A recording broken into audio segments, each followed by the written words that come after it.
Good morning. How you doing? I was setting up this cowboy crisscross here, which is still one of my favorite patterns that I've ever done. It's available for sale on my website.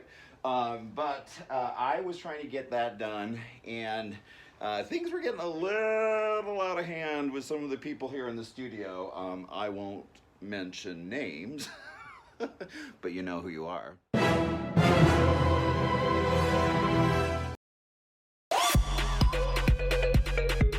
Like, really?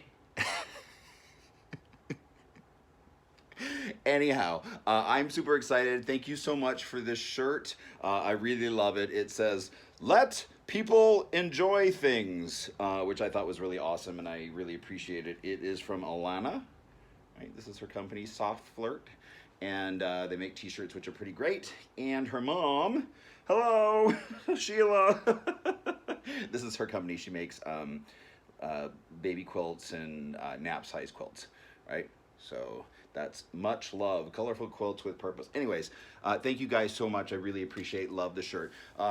So, Y seams. All right, it's not as complicated as you think. It's, in fact, one of the easiest things ever once you fully understand where to sew and where not to sew. All right, once you understand that, the rest of it is easy.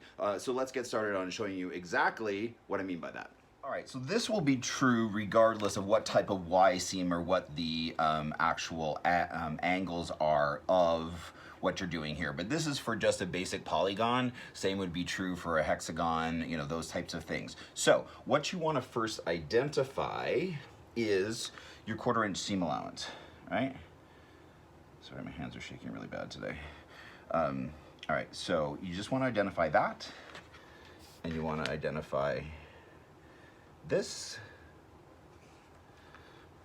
okay? And where those 2 points intersect, I don't know if you can see it because this is a little bit light, is right here, okay? So where those two lines meet is ultimately where you're gonna stop, okay? So that would be true regardless of whatever part that you are attaching, right? So we understand 1/4 inch seam allowance, where those two lines intersect is where you're gonna stop and start sewing. All right, so you can see here, right, I now have from that point to sew. And the problem is that we either stop short of that dot or we go into the neighboring seam allowance, and that's no good. Okay, so you want to really make sure that you don't do that, but you're in fact just sewing in between the two dots. Now, my recommendation for achieving a better result is actually to minimize your stitch length. Okay, minimizing your stitch length will actually make it a lot easier to get it precise so that your needle lands exactly where you want it and you don't shoot over or under this point or this point, okay? Let's look at that and how that works in fabric. Okay, so here we have 3 different fabrics, all of which are from my new fabric line, Pottery, which will be out later this month publicly and then in stores early 2020.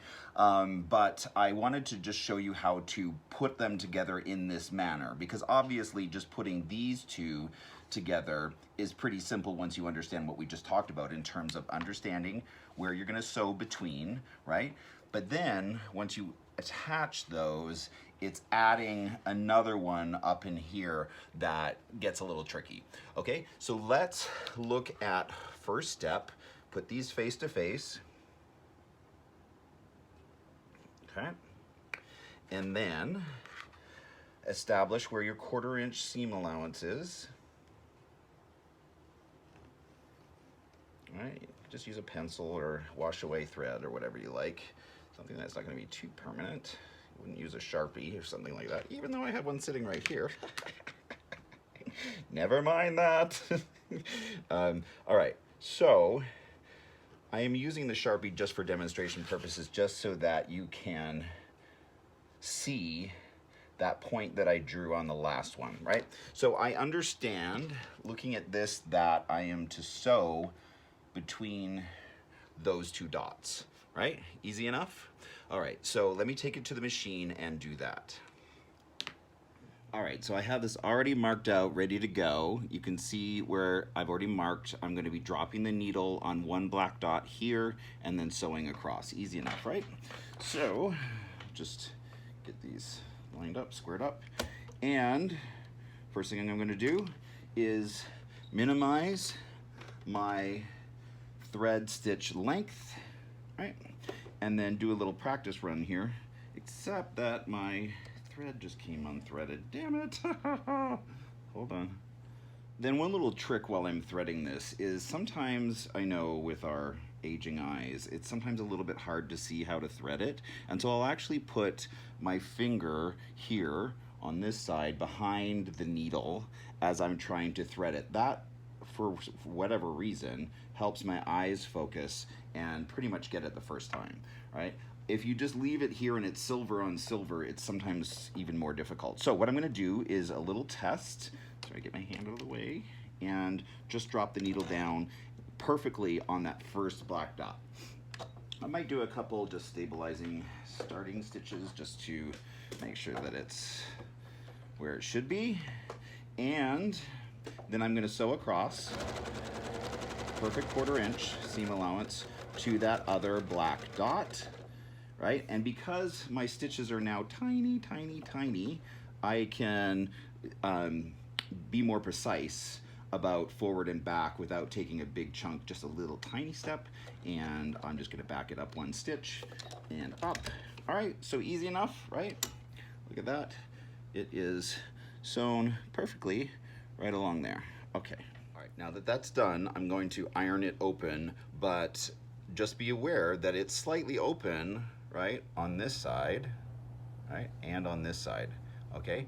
So that is a necessary step, and just leave that as is. I'm gonna iron this open now. Okay, it's ironed open. Now I wanna add this piece in here, right?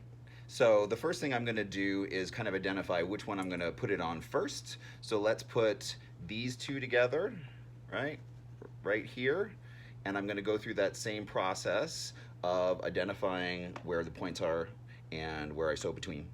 And then we'll work on the taco step. All right, so once again, just real quick, I'm gonna be adding these two together first. So I put them face to face, and then I'm just gonna flip it over, and it gets a little bit easier because check it out, like this one is already done, right? I already know where that one point is. So it's just a matter of finding that same marking up here in this corner by looking for your 1/4 inch. And then now I know the intersection of those two lines gives me this point right there. Okay, so I am going to sew between there and this one, which I know was already predetermined by my last step. And so let me do that now, holding it very carefully and taking it to the machine. All right, so I'm only focused on this right here. Yeah, I have this piece hanging down, but I'm just worrying about this piece here. So same step, drop it down. Oh, damn, my machine is unthreaded again. How does that happen? One moment. All right, got that done, and just drop, let me just test it. Yeah, it's gonna be fine. Drop it there. Couple stitches to set it. And now, what you want to do is pull this bottom one, right, out of the way, just like that, okay? And drop the top one down. I'm not sure if you can see that or not. Let me try and get a different angle. Getting creative here. Let's make sure that this works here. Okay, so I have this one, and I get it out of the way from getting caught in here, right? And then I unfold this one with this bottom one out of the way and clear of where the stitching and sewing is going to happen. So now I just bring it down, right? And sew to that predetermined dot. Small stitches really help. Okay, and back it up just 1 or 2. There. Now, cut off these threads. Okay. So you can see what I did there. right? I sewed from one point to the other. Let's see if we can get some more light here. One to the other, right? No problem. And this one, right? That's what I meant by taco. You kind of fold it in half and get it out of the way there so that as you're sewing here, right, all 3 points converge there, but this one doesn't get sewn on that new sewing that I just did, right? So that one's out of the way and free and clear. So what I'm gonna do now is hold this and get these two now to do the same thing. See how that worked? So now this one is the taco. Get the taco out of the way. See, it looks like a taco. And I'm going to find those lines where seam allowance goes right there, and 1/4 inch right there. So there's my intersection. Now you don't have to draw a dot on there. I mean, I'm just doing this for the camera so that it's a little easier to determine where it is, right? So from that dot down to here, same situation. Why does this keep coming unthreaded? Oh my God, back in action. So you can see how I now drop the needle right there. I want to just take a back stitch, just one, or however you want to set that. Get this out of the way. Okay, so this one is in taco formation, right? It's folded in half, right? That's folded in half and ready to be sewn, out of the way. This one, I'm going to come down from that dot that I just drew to now all the way down here.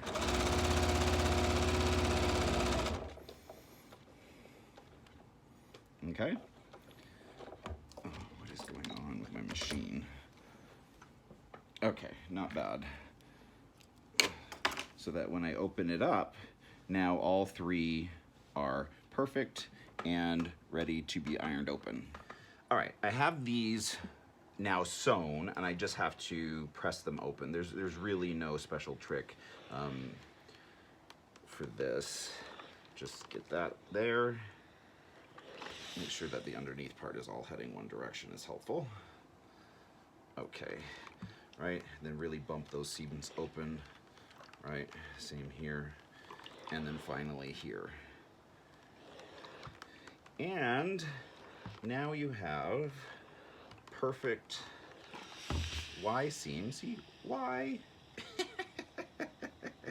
And this technique will work on any, like I said, degree. So whether it's a wider or a narrower approach to this, so long as you predetermine those 1/4 inch seam allowances, and then determine where you should be sewing, where you should not be sewing, and then, you know, keep adding them in. See, because this one's still open, like here, right? I could keep adding in more and more and more, and that would be a really fun quilt, actually, just with these fabrics. Anyhow, thank you so much for tuning in. I always appreciate it. I hope you learned something.